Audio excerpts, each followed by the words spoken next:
Next भाई जो third portion हमारा एफसीसी फेस सेंटर्ड, देखो हमने बॉडी सेंटर्ड के अंदर और सिंपल के अंदर हमने दोनों के अंदर क्या निकाल लिया, हमने नंबर ऑफ एटम को हमने कैलकुलेट कर लिया है। अब हम कैलकुलेट कर रहे हैं एफसीसी के बारे में, ठीक है। वही एक सिंपल क्यूब के अंदर हम डिस्कस करेंगे कि जो कॉर्नर्स पे थे उनको तो हमने डिस्कस कर लिया, किस नाम से, सिंपल क्यूब के नाम से। एक हमें मिल गया सेंटर के अंदर, उसने हमें क्या कहा, उसको हमने क्या कहा कि ये हमारा बॉडी सेंटर्ड वाला है। अब बात आती है कि भाई फेस सेंटर्ड कौन सा, तो फॉर जस्ट एग्जांपल हम बात करते हैं, ठीक है। ये मेरे पास क्या होगा, एक फेस हो जाएगा ये वाला, ठीक है। ये मेरे पास क्या हो गया, दूसरा फेस हो गया। ये मेरे पास क्या हो गया, तीसरा फेस हो गया, ठीक है। ये मेरे पास क्या हो गया, चौथा फेस हो गया। और ये मेरे पास क्या हो गया, पांचवा फेस हो गया। और ये मेरे पास कौन सा फेस हो गया, छठा फेस हो गया, ठीक है। तो 6 फेस हो गए। मान लो अब मैं ये वाला फेस लेके चलता हूं, ये वाला फेस, इस फेस का भी क्या होगा, एक सेंटर्ड होगा ये। क्यों, क्योंकि इस सेंटर्ड से ऑलरेडी ये वाली यूनिट सेल्स क्या हो रही होंगी, कनेक्ट होंगी। ऐसे ऐसे क्या होंगे, हर फेस में जो सिंपल क्यूब होगा उसके हर फेस के अंदर ऐसे ही सेंटर्ड बने होंगे। तो टोटल नंबर ऑफ, जैसे 6 फेस हो गए तो 6, दोबारा से ये फेस ध्यान से देखेंगे सारे बच्चे, ये फेस मेरा पहला फेस हो गया, ये वाला मैंने काउंट कर लिया। ये वाला फेस मेरे दूसरे वाला फेस हो गया, ये वाला फेस मेरा तीसरे वाला फेस हो गया, ये वाला फेस मेरा चौथे वाला फेस हो गया, और ये वाला फेस मेरा पांचवें वाला, और ये वाला फेस मेरा छठे वाला फेस। 6 फेस हो गए। तो ऐसे 6 सेंटर बनेंगे, 6 सेंटर बनेंगे, जैसे इसका सेंटर बनेगा, इसका सेंटर, इसका सेंटर, 6 सेंटर बनेंगे। तो टोटल नंबर ऑफ यूनिट कितने हो गए, यहाँ पे 6 यूनिट हो गई। अब देखो जो कॉर्नर्स पे थी वो सिंपल वाली थी, अब कॉर्नर्स वाले की बात नहीं कर रहा हूं मैं, ओनली सेंटर्ड वाले की बात कर रहा हूं, ठीक है। Total number of unit cell, ठीक है, 6। कौन सी वाली, एफसीसी, ना कि बॉडी सेंटर वाली, ठीक है। अब 6 ये हो गई, तो जहां पे ये प्रेजेंट होगा तो वहां पे क्या होंगे, अब ये कॉर्नर्स पे भी कनेक्ट है, तो कॉर्नर्स पे कितनी हो गई, 8, ठीक है। 1 2 3 4 5 6 7 और 8, ठीक है। ये कौन से वाले हैं, सिंपल वाले, सिंपल यूनिट सेल कितनी हो गई, 8। फेस सेंटर्ड वाले कितनी हो गई, 6। अब हमें क्या निकालना है, देखो ये और ये बोथ आर यूनिट सेल्स, ये भी क्या है, यूनिट सेल, और ये भी क्या है, यूनिट सेल, ठीक है। अब मुझे क्या चाहिए, मुझे चाहिए यहां से नंबर ऑफ एटम, ठीक है, जो इस सिंपल यूनिट के अंदर प्रेजेंट हैं, ठीक है। तो हमें एक बात का पता था कि जो सेंटर वाले होंगे उनका कंट्रीब्यूशन कितना रहेगा, 1/2, हाफ रहेगा, क्योंकि हम उसका एक ही फेस शो कर पाते हैं, स्टडी कर पाते हैं, ठीक है। कॉर्नर्स वाले जो सिंपल वाले होंगे वो 1/8 पार्ट, ठीक है। तो हम वही कैलकुलेट करेंगे, 6 इंटू 1/2, तो नंबर ऑफ एटम कितने आ गई, 3, ठीक है।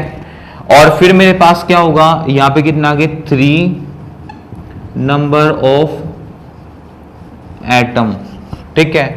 8 है कॉर्नर्स पे, तो 8 इंटू 1/8, तो यहां से आ गया कितना, 1 number of atom,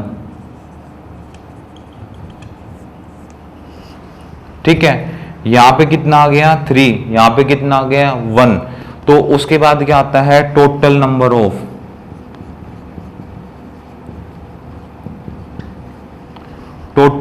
of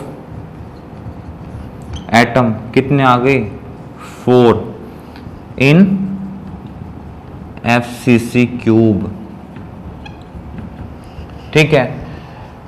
BCC के अंदर, एफसीसी के अंदर नंबर ऑफ एटम कितने आ गए भाई, बीसीसी के एफसीसी के अंदर नंबर ऑफ एटम कितने आ गए 4, सिंपल में कितने थे 1, ठीक है। सिंपल में रिवाइज करें कितना था number of atom 1 atom. BCC body centred में नंबर ऑफ एटम कितने थे 2 एटम, ठीक है। और एफसीसी में नंबर ऑफ एटम कितने हो गए 4। तो ये नंबर ऑफ एटम, अच्छा इनके बाद अब जो नंबर ऑफ एटम यानी यूनिट सेल क्या हो रही है, बढ़ रही हैं।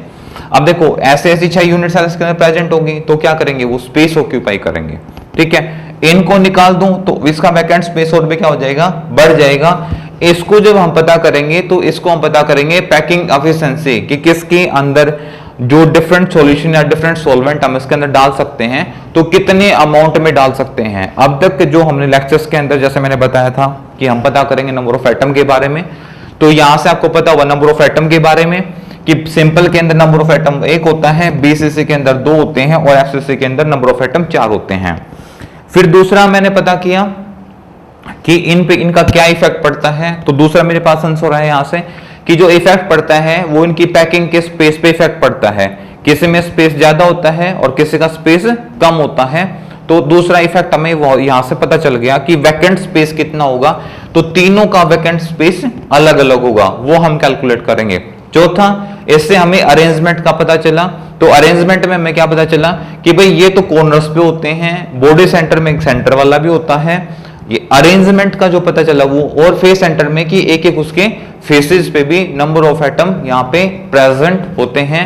तो इन सारे फैक्टर्स के बारे में मुझे यहां से पता चला, तो फटाफट इसको नोट करें। फिर हम यहाँ के इसकी परसेंटेज पैकिंग से निकालेंगे कि किसके अंदर कितना परसेंट सॉल्यूशन आ सकता है, कितना हम उसके अंदर डाल सकते हैं, वैकेंट स्पेस कितना होता है, ठीक है। फटाफट इसको नोट कीजिए। नेक्स्ट तब हमारे पास अभी हमने नंबर ऑफ एटम कैलकुलेट किया था, तो कैलकुलेशन के बाद अब हम कैलकुलेट करेंगे डेंसिटी के बारे में और फिर हम उसके परसेंटेज एफिशिएंसी निकाल लेंगे, ठीक है। तो ये पूछा है कि कैलकुलेटिंग इनवॉल्व यूनिट सेल्स जो डायमेंशन होगा कि उसके बेस पे आप कैसे कैलकुलेट करेंगे, कैसे पता करेंगे कि जो उसके अंदर जो डेंसिटी होगी यानी कि उसके अंदर जो ऑक्यूपाई स्पेस होगा या कितना सॉल्यूशन डाल सकते हैं, सॉल्युबिलिटीज वगैरह हैं वो कैसे मेजर होंगी। तो सारी चीजें जो हम डिस्कस करेंगे वो इसके अंदर कुछ फैक्टर्स होंगे जिनके बेस पे हमें यहाँ से पता लग जाएगा।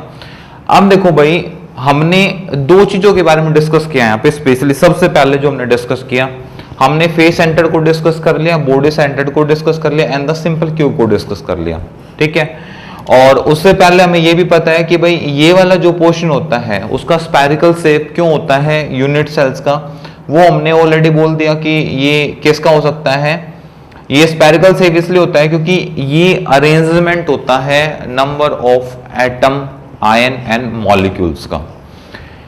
जो कॉर्नर्स पे यूनिट सेल है उनका स्फेरिकल शेप क्यों होता है, उसका रीजन मैंने क्या बताया आप लोगों को कि ये एक्चुअल में उस अरेंजमेंट फॉर्म में होता है क्योंकि ये कोई पर्टिकुलर शेप नहीं है, क्योंकि ये यहाँ किसको रिप्रेजेंट कर रहा है, या तो किसी एटम को या किसी आयन को और या किसी मॉलिक्यूल को। तो एटम की शेप भी आपको पता है स्फेरिकल फॉर्म में होती है, आयन की शेप भी पता है आपको स्फेरिकल फॉर्म में होती है, एंड जो मॉलिक्यूल्स होते हैं उनकी भी आपको पता है कि शेप कैसे होती है, इसलिए इनकी शेप ऐसे गिवन है, ठीक है। अब जो हम बात कर रहे हैं, अब मैं क्यूब की बात कर रहा हूं, तो ऑल साइड्स आर इक्वल, सभी की सभी जो साइड्स होंगी वो इक्वल होंगी, इसलिए मैंने उसको a सेंटीमीटर से मतलब a से डिनोट किया है और सेंटीमीटर हमने यहाँ पे यूनिट को रिप्रेजेंट किया है, ठीक है। तो मैंने बोला कि भाई कंसिडर कर, मान के चलते हैं कि एक यूनिट सेल होती है, ठीक है, और उसका जो एग है वो a सेंटीमीटर है। फिर बोलता है कि जो लेंथ आपके पास हो गया a सेंटीमीटर, और उस क्यूब का यदि मैं वॉल्यूम यूनिट सेल के बेस पे निकालता हूं तो क्या हो जाएगा, मेरे पास a क्यूब हो जाएगा, क्योंकि वॉल्यूम निकालोगे तो हमेशा क्यूब में निकलेगा, एरिया निकालते तो स्क्वायर में निकल जाएगा, ठीक है। फिर बोलते हैं कि density of the unit cell की उस यूनिट सेल की डेंसिटी क्या होगी। तो डेंसिटी आपको पता है, डेंसिटी का फॉर्मूला क्या होता है, चाहे फिजिक्स पढ़ रहे हो चाहे केमिस्ट्री, मास बाय वॉल्यूम, ठीक है। तो मास ऑफ यूनिट सेल यानी कि जो यूनिट का मास है वो अपॉन में volume of the unit cell कि उस यूनिट सेल का जो वॉल्यूम है वो कितना होगा।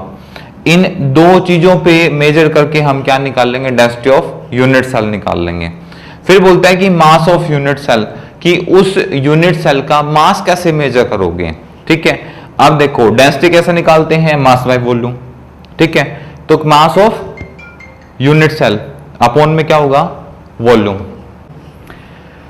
तो डेंसिटी ऑफ यूनिट सेल हमारे पास क्या होगी, मास। अब देखो डेंसिटी निकालनी है तो कितना स्पेस ऑक्यूपाई करेगा, तो वैकेंट स्पेस भी यहीं से निकल जाएगा। और चीजें हमें जो मेजर करनी होंगी ना वो भी हमें यहीं से पता चल जाएंगी। थोड़ा सा समझने की जरूरत है, और ये टॉपिक इसलिए करा रहा हूं ताकि परसेंटेज ऑफ एफिशिएंसी आप निकालो तो उसमें आपको ज्यादा प्रॉब्लम फेस करने को ना मिले। ठीक है, तो density of unit cell mass by volume पता चल गया।